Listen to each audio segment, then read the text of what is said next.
Hello, a very warm welcome. आप सबका एक बार फिर हार्दिक स्वागत है। आज हम एक ऐसे विषय पर चर्चा करने जा रहे हैं जो आजकल शोधार्थियों के बीच, अध्यापक बंधुओं के बीच या फिर कहें संपूर्ण एकेडमिक जगत में चर्चा का विषय बना हुआ है। वो है रिसर्च एंड पब्लिकेशन एथिक्स। देखिए, शोध के क्षेत्र में क्वालिटी मेंटेन करना कितना ज़रूरी है, ये आप और हम सब जानते हैं। रिसर्च और पब्लिकेशन के क्षेत्र में आए दिन इतनी बड़ी मात्रा में अनैतिक आचरण हो रहे हैं, जिसे नज़र में रखकर यूजीसी ने शोधार्थियों के लिए एक 2 क्रेडिट कोर्स को कंपलसरी कर दिया है, और वो है आरपीई अथवा रिसर्च एंड पब्लिकेशन एथिक्स। आखिर ये एथिक्स अथवा रिसर्च एंड पब्लिकेशन एथिक्स होता क्या है? अच्छा, रिसर्च एथिक्स को छोड़िए, उसकी और बाद में आएंगे। पहले ये देख लेते हैं एथिक्स क्या होता है। देखिए, मानव को सामाजिक प्राणी होने के नाते कुछ सामाजिक मर्यादाओं का पालन करना होता है ना? What is right and what is wrong, क्या सही है क्या गलत है। वैसे एक बात है, जो किसी को राइट लगे वो किसी दूसरे को गलत लग सकता है। ये बात अपने अपने जीवन दर्शन पर निर्धारित होता है। लेकिन आम तौर पर कुछ ऐसी बातें होती है जिसे हम सही मानते हैं, उसे हम मॉरल वैल्यूज़ कह सकते हैं या फिर नैतिक मूल्य कह सकते हैं। तो जिस प्रकार समाज में नैतिक मूल्यों का होना ज़रूरी है, वैसे ही रिसर्च के क्षेत्र में और पब्लिकेशन के क्षेत्र में एथिक्स अथवा नीति शास्त्र या फिर कहीं कुछ मूल्यों का पालन करना काफ़ी ज़रूरी है। वैसे जब भी रिसर्च एथिक्स के बारे में बात होती है, आप और हम सबके मन में प्लेगरिज्म नामक एक पदावली, एक खौफनाक पदावली बनकर सामने आ जाती है।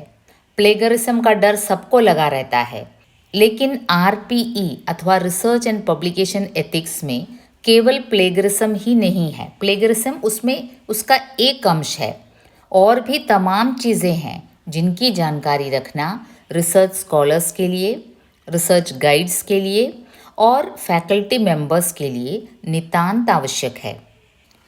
शोध कार्य में ईमानदारी बरतना एक अनिवार्य तत्व है, ये तो मानना ही पड़ेगा, सभी जानते हैं। क्योंकि हमारा जो शोध है, उसका जो आउटपुट है, उसका सीधा असर समाज पर पड़ता है। किसी भी क्षेत्र में किया गया शोध कार्य अंतिम तौर पर क्या होता है, समाज के लिए हितकारी होना चाहिए। अब उसमें अगर ईमानदारी नहीं बरतेंगे तो समाज का हित कैसे होगा? जैसे उदाहरण के रूप में कहें तो कोई शोधार्थी अपने रिसर्च से संबंधित अपने विषय पर किसी मुद्दे पर सर्वे करता हो, डेटा इकट्ठा करता हो अपने रिसर्च के लिए। कोई तो डेटा को ही फैब्रिकेट कर देते हैं, डेटा को अपनी इच्छा के अनुसार बदल देते हैं। देखिए, इन छोटी छोटी बातों पर आपको ध्यान रखना है। ये नैतिकता का विषय है।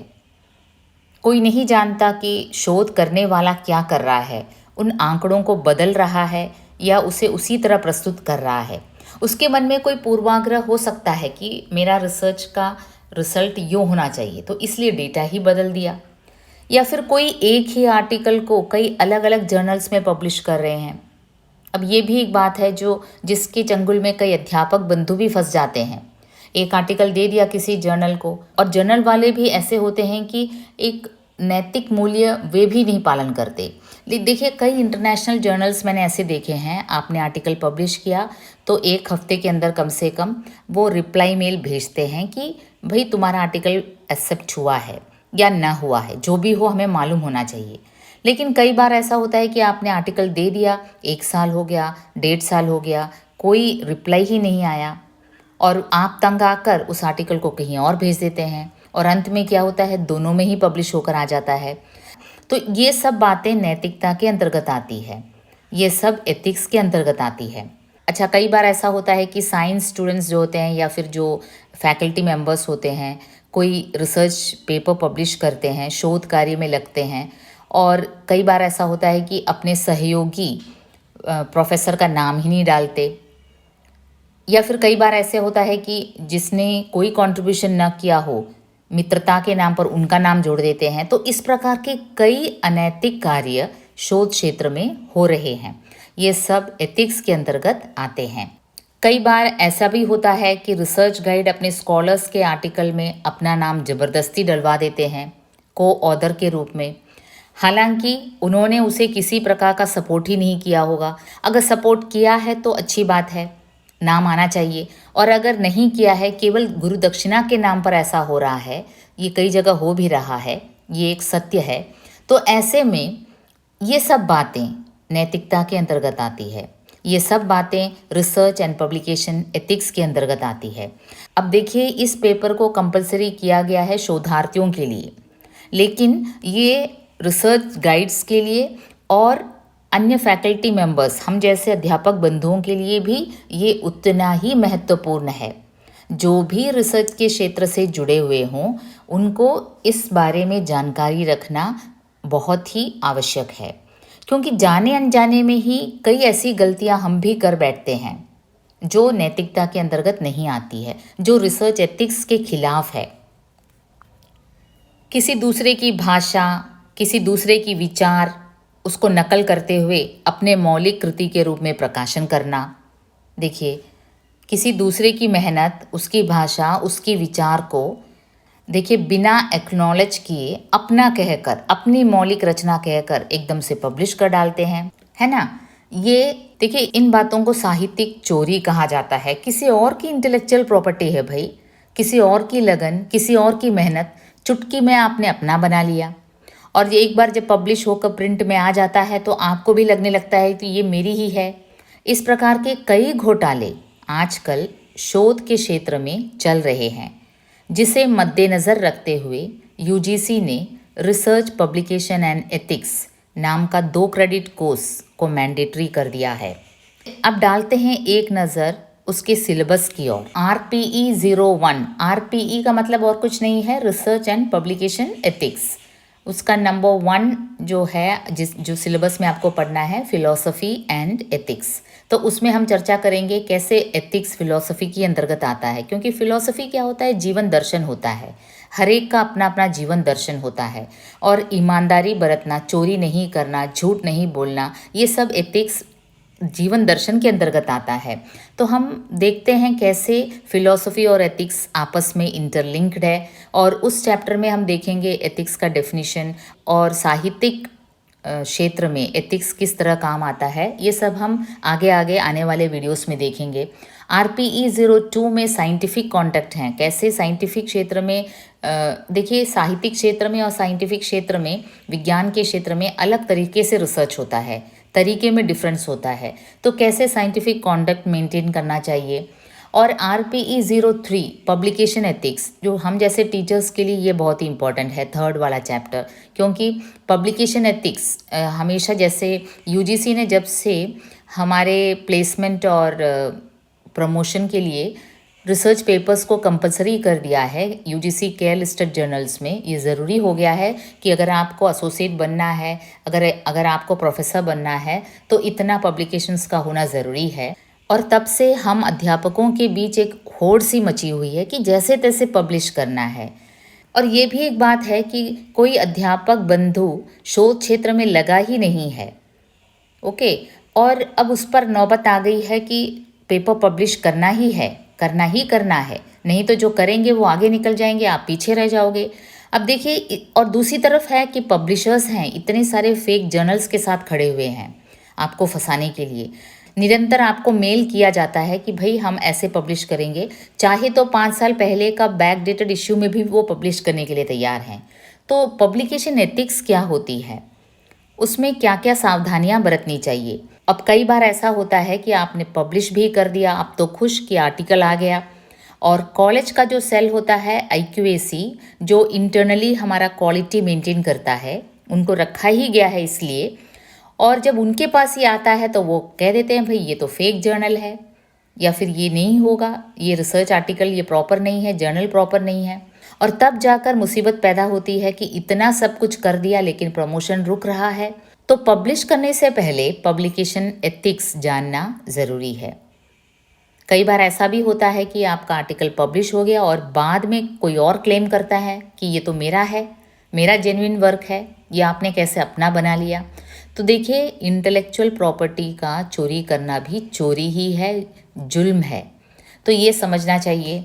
और RPE 04 में ओपन एसेस पब्लिशिंग, उसके अंतर्गत हम नए नए टर्म्स सीखेंगे। ओपन एसेस पब्लिशिंग क्या है, और RPE 05 में कई प्रकार के सॉफ्टवेयर टूल्स के बारे में हम जानकारी हासिल करेंगे। ये भी बहुत ही ज़रूरी है। देखिए, कई बार हिंदी के शोधार्थियों को लगेगा कि ये सब हमारे लिए क्यों है, ये हमारी समझ से बाहर है, लेकिन नहीं, टेक्नोलॉजी से हमें भी उसी के साथ कदम बढ़ाकर आगे चलना है। सॉफ्टवेयर टूल्स के बारे में आपको भी उतनी ही जानकारी होनी चाहिए जितने किसी साइंस स्टूडेंट को है। पब्लिकेशन मिसकॉन्डक्ट, पब्लिकेशन करते समय किस प्रकार की चीज़ें मिसकॉन्डक्ट के अंतर्गत आती है, मतलब कि आपके बिहेवियर में कॉन्डक्ट अच्छा हो और मिसकॉन्डक्ट यानी कि कोई गलत आचरण आप कर रहे हैं पब्लिकेशन के क्षेत्र में, वो भी आपको जानना है। और RPE 06 में डेटाबेसेस एंड रिसर्च मैट्रिक्स, जो डेटा हम कलेक्ट करते हैं उसके बारे में हम ज़्यादा पढ़ेंगे, कैसे उसे सर्वे, कैसे एक प्रॉपर रूप से डेटा को कलेक्ट करना चाहिए वगैरह वगैरह, हम RPE 06 में पढ़ेंगे। तो देखिए, चिंता की कोई बात नहीं है, हम एक एक करके एक एक चैप्टर को समझने समझाने की कोशिश करेंगे। समझने की कोशिश मैं भी कर रही हूँ, क्योंकि देखिए, मैंने रिसर्च 20-25 साल पहले किया। 2000 में मेरा PhD अवार्ड हुआ, और उस समय तो ये सब बातें हमने सुन भी नहीं रखी थी। ओके, तो ये मेरे लिए भी नई जानकारी है, तो सरल से सरल रूप में मैं समझाने की कोशिश करूँगी। टर्म्स इंग्लिश में है, कोई बात नहीं है, कोई बात नहीं, सरल रूप में हम समझ जाएंगे। थोड़ी बहुत अंग्रेजी तो सभी जानते हैं। और इस RPE के सिलेबस को हैंडल करने में हम सहायता ले रहे हैं डॉक्टर अशोक डिक्रूज सर की पुस्तक रिसर्च एंड पब्लिकेशन एथिक्स। देखो, ये वाली पुस्तक है। यह सूचित करने में गौरव का अनुभव होता है कि डॉक्टर अशोक डिक्रूज केरल के हैं, और इन्होंने करीब 24 पुस्तकों का प्रकाशन किया है अलग अलग फील्ड में, और उनमें 5 तो रिसर्च मेथडोलॉजी पर ही आधारित है। UGC के सिलेबस के मुताबिक लिखी गई है यह किताब, और पढ़ने पर मुझे भी काफ़ी अच्छा लगा। काफ़ी ऑर्डरली रूप से लिखा गया है, समझने में भी आसानी है। अच्छा होगा अगर आप इस पुस्तक को खुद मंगा लें, या फिर आप कोई और रिसर्च पब्लिकेशन एंड एथिक्स के बुक को फॉलो करें। जो भी हो, मेरे वीडियोस में सरल से सरल रूप से टर्म्स को समझाने की कोशिश होगी, ताकि आप इस कोर्स को आसानी से पास कर सकें। अब देखिए, मैं अपना एथिक्स यहाँ पालन कर रही हूँ। ये छोटी छोटी बातें हैं जिस पर हमें ध्यान रखना चाहिए कि मैंने अशोक सर की किताब को आधार बनाकर वीडियोस तैयार किया है, तो मेरा ये कर्तव्य बनता है कि पहले मैं उनके प्रति अपना आभार व्यक्त करूं, और आप लोगों के सामने ये व्यक्त कर दूं कि देखिए, इस किताब पर आधारित होकर मैं चर्चा करने जा रही हूँ। ओके, तो ये हुआ। अब देखिए, आगे आगे वीडियोस में हम इस बात पर चर्चा करेंगे कि एथिक्स और फिलॉसफी दोनों का संबंध कैसा है, एथिक्स का पालन साइंटिफिक रिसर्च में कैसे करना चाहिए, और फिर FFP माने रिसर्च के क्षेत्र में उसे 3 महापाप समझा जाता है। वो कौन कौन सा है? फॉल्सिफिकेशन, फैब्रिकेशन और प्लेगरिज्म। ये 3 कार्डिनल सिंस माने जाते हैं, महापाप माना जाता है शोध के क्षेत्र में। प्लेगरिज्म के बारे में तो आप काफ़ी परिचित हैं। फॉल्सिफिकेशन, फैब्रिकेशन और प्लेगरिज्म, FFP, इस पर चर्चा होगी।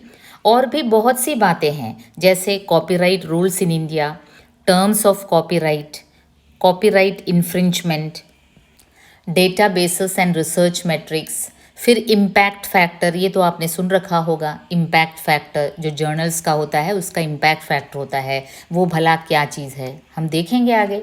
साइटेशन इंडेक्स क्या होता है, H index, G index, I10 index, Elsevier, Scopus, Web of Science, ResearchGate. देखिए, ये सब टर्म्स हैं, मज़ा आएगा, नई बातें हैं, सीखने में अच्छा लगेगा। छोटी छोटी बातें हैं, ज़्यादा जानकारी भी नहीं चाहिए, बस आपको जानना है कि H इंडेक्स क्या है, G इंडेक्स क्या है भाई, वेब ऑफ साइंस क्या है, रिसर्च गेट किसे कहते हैं। इतनी जानकारी रखना तो बनता है भाई जब आप रिसर्च कर रहे हैं। अब UGC ने कंपलसरी किया है, तो हम इस पर भी जानकारी हासिल कर लेंगे, अच्छी बात है। तो जुड़े रहिए, मस्त रहिए, शीघ्र ही हम हाजिर होंगे इसके फर्स्ट चैप्टर को लेकर। बाय।